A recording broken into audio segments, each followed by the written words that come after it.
નમસ્કાર વિદ્યાર્થી મિત્રો, હવે તમે આ વિષયના વિડીયોઝ એક સાથે જોઈ શકો છો. તેના માટે વિડીયો નીચે મારી ચેનલનું નામ છે, તો ચેનલમાં જઈ પ્લેલિસ્ટમાં જશો તો આ વિષયના વિડીયોઝ એક સાથે જોઈ શકશો. તો મિત્રો, ગયા વિડીયોમાં આપણે શીખ્યા હતા ગુજરાતી ધોરણ 7 દ્વિતીય સત્રનું કાવ્ય નંબર 15 ગ્રામ માતા, તેનો અભ્યાસ શીખ્યા હતા અને સ્વાધ્યાયનો એક પ્રશ્ન શીખ્યા હતા. આ વિડીયોમાં આપણે સ્વાધ્યાય પૂર્ણ કરીશું. સ્વાધ્યાયમાં બીજો પ્રશ્ન છે, નીચેનો ભાવાર્થ રજૂ કરતી પંક્તિઓ કાવ્યમાંથી શોધીને લખો. તો અહીં બે ભાવાર્થ લખેલા છે. ભાવાર્થ એટલે કે એ પંક્તિઓના અર્થ લખેલા છે. તો આપણે પંક્તિઓ શોધીને લખવાની છે કાવ્યમાંથી. પહેલા આપણે ઊંધું કરતા કે કાવ્ય પંક્તિઓ આપી હોય તો તેનો અર્થ લખતા હતા. અહીં કાવ્ય પંક્તિનો અર્થ આપેલો છે તો આપણે કાવ્ય પંક્તિ લખવાની છે. તો પહેલું છે, ઘરડી ખેડૂત સ્ત્રી ધીમેથી ઉઠે છે, હાથના નેજવા કરીને કોઈ આવી રહ્યું છે તે તરફ જુએ છે. તેનો પતિ સગડી પાસે બેસીને શાંત દેવતા ફેરવી રહ્યો છે. તો તેવો અર્થ રજૂ કરતી પંક્તિ છે, ધીમે ઉઠી શિથિલ કરને નેત્રની પાસ રાખી વૃદ્ધા માતા નયન નબળા ફેરવીને જુએ છે ને તેનો એ પ્રિય પતિ હજુ શાંત બેસી રહીને જોતા ગાતો સગડી પરનો દેવતા ફેરવે છે. બીજો છે, હે બાઈ હવે તું આ પ્યાલો રસથી ભરી દે, પ્રભુ કૃપાએ એ નક્કી ભરાશે. હે બાઈ તું અને તારું કુટુંબ સૌ સુખી રહો, તમારી માત્ર આશીષ માગું છું. તો આવો અર્થ ધરાવતી પંક્તિ છે, રસે હવે દે ભરી પાત્ર બાઈ, પ્રભુ કૃપાએ નક્કી એ ભરાશે. સુખી રહે બાઈ, સુખી રહો સૌ, તમારી તો આશીષ માત્ર માગું. પ્રશ્ન નંબર 3 છે, નીચેના શબ્દો કાવ્યમાંથી શોધી એની નીચે પેન્સિલથી લીટી કરો.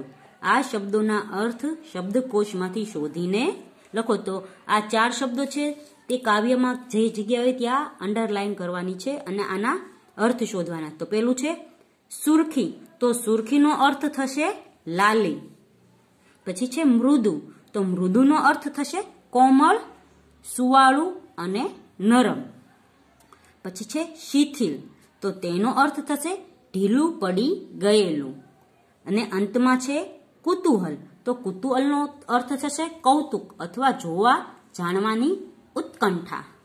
પછી છે નીચેના શબ્દોના સમાનાર્થી શબ્દો લખો. તો મધુર એનો સમાનાર્થી મીઠું અને સુંદર થશે. પછી નેત્ર, તો એનો સમાનાર્થી આંખ અથવા નયન થશે. કૃષિકનો સમાનાર્થી ખેડૂત અને મુજનેનો સમાનાર્થી મને થશે. આગળ છે સૂચવ્યા મુજબ કરો. તો અહીં છે ઉદાહરણ આપ્યું છે, રસ તો રસહીન, એવી રીતે આપણે રંગ તો રંગહીન, દર્પ તો દર્પહીન, દયા તો દયાહીન, માનવતા તો માનવતાહીન લખવાનું છે. પછી પ્રશ્ન નંબર 2 છે, આ બનેલા શબ્દોનો વાક્યમાં પ્રયોગ કરો. તો અહીં આ 5 શબ્દો છે, રસહીન, રંગહીન, દર્પહીન, દયાહીન અને માનવતાહીન. તો એ શબ્દોનો મેં વાક્યમાં પ્રયોગ કરેલો છે. ધારા રસહીન થતી જાય છે, લોકો દયાહીન થતા જાય છે, ફૂલો રંગહીન થતા જાય છે, સ્વજનો માનવતાહીન થતા જાય છે, યુવાનો દર્પહીન થતા જાય છે. પછી છે તમે બનાવેલા વાક્યોમાં સંજ્ઞાની નીચે લીટી દોરો. તો આ વાક્યો બનાવ્યા તો એમાં જે સંજ્ઞા એટલે કે નામ આવેલા છે તેની નીચે લીટી દોરવાની છે.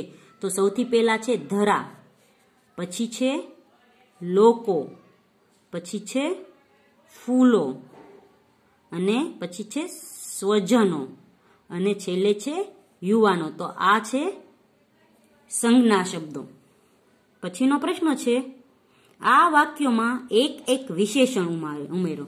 તો આ 5 વાક્યો છે તેમાં એક વિશેષણ ઉમેરીને ફરીવાર એ વાક્ય લખવાના છે. તો મેં એ લખેલા છે, જેમ કે રસાળ ધરા રસહીન થતી જાય છે. તો રસાળ ધરા છે તો ધરા કેવી છે? રસાળ. તો રસાળ છે એ ધરાનું વિશેષણ થયું. દયાળુ લોકો દયાહીન થતા જાય છે.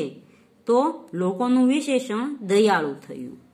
પછી છે રંગીન ફૂલો રંગહીન થતા જાય છે, તો ફૂલોનું વિશેષણ રંગીન થયું. પછી છે માનવતાવાદી સ્વજનો માનવતાહીન થતા જાય છે, તો સ્વજનોનું વિશેષણ થયું માનવતાવાદી. પછી છે ગરવીલા યુવાનો દર્પહીન થતા જાય છે, તો યુવાનોનું વિશેષણ થયું ગરવીલા.